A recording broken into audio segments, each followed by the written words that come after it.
الحمدللہ، لیلۃ القدر سال کی وہ رات ہے جو سال کی تمام راتوں سے افضل اور بہتر ہے۔ اللہ تبارک و تعالیٰ نے اس کی فضیلت بتانے کے لیے پوری ایک سورت نازل فرمائی ہے۔ اللہ تعالیٰ نے فرمایا انا انزلناہ فی لیلۃ القدر، ہم نے اس قرآن کریم کو قدر والی رات میں نازل کیا ہے۔ وما ادراک ما لیلۃ القدر، آپ کو کیا علم کہ وہ لیلۃ القدر کیا ہے؟ لیلۃ القدر خیر من الف شہر، لیلۃ القدر 1000 مہینوں سے بہتر ہے۔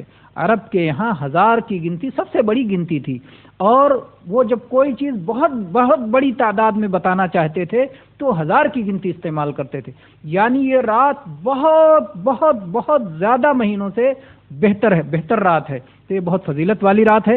نبی کریم صلی اللہ علیہ وسلم نے اس کی فضیلت میں فرمایا ہے، متفق علیہ حدیث ہے، من قام لیلۃ القدر ایمانا واحتسابا غفر له ما تقدم من ذنبه، جو شخص لیلۃ القدر میں قیام کرتا ہے ایمان کے ساتھ اور ثواب کی نیت سے، تو اس کے تمام پچھلے گناہوں کی مغفرت ہو جاتی ہے۔ لیلۃ القدر کا قیام ہوگا کیسے؟ اس میں صلاۃ پڑھ کر کے، اس میں تلاوت قرآن کر کے، اس میں غریبوں کو صدقہ و خیرات کر کے، اس میں اللہ کا ذکر کر کے، اس میں دیگر نیکیاں کر کے ہم لیلۃ القدر کا قیام کر سکتے ہیں، تو لیلۃ القدر سے فائدہ اٹھا سکتے ہیں۔